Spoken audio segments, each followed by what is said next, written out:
One of the challenges of preaching a sermon on Easter is that you've heard lots of Easter sermons. I think of my grandmother, 92 years old. How many Easter sermons has she heard? How many ways can you take the gospel message, depending on which one you read that Sunday about Easter? How many different ways can you take that and come up with something new to say, something novel to say, something unique? I've told her this before, and she just looks at me and smiles and laughs. She says, well, it's not about that. It's about hearing the story again, and I appreciate that. There's something kind of freeing about that. And I love this gospel, this particular one, the one in John, because it's Mary who sees Jesus first.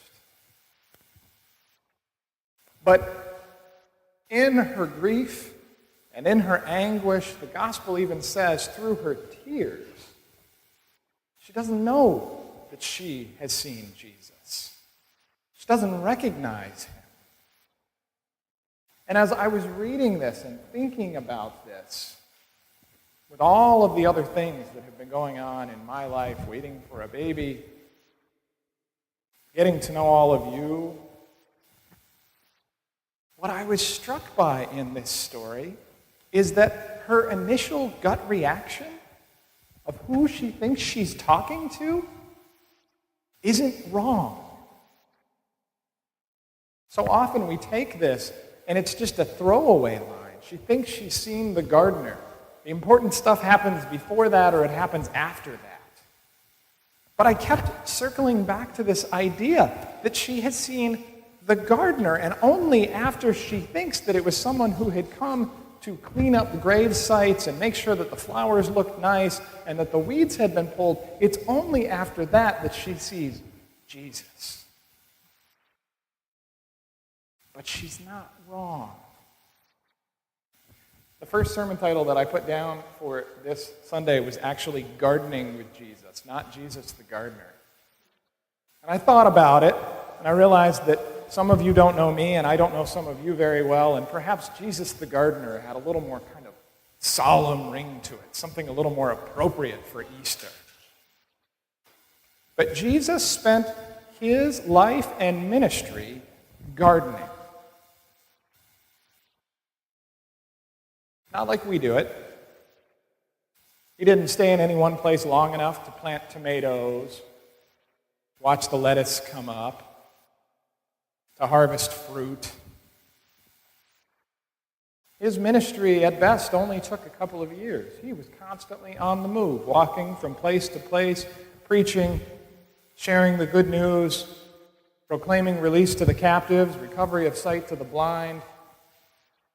He didn't have time to dig in the dirt, to get his hands dirty, to whisper sweet nothings to plants that don't like to come out of that dry, rocky, dusty soil that he grew up around. But he was a gardener.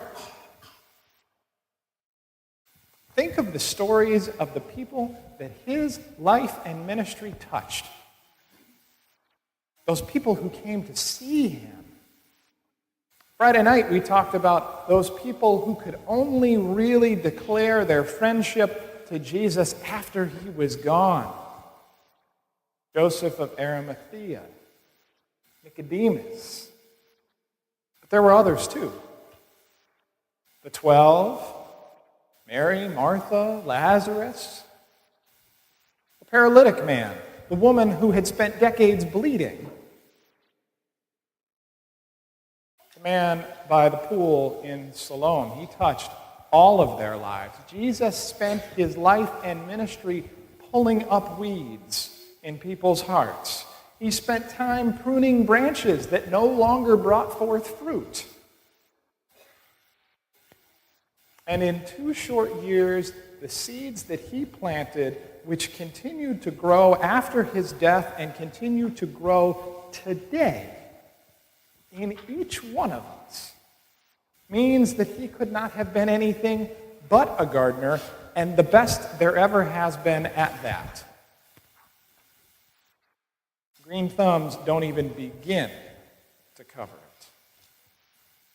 But we skip over this part. We think, oh, it's so sad. Tears in her eyes, the sun in her face. She didn't even know who it was.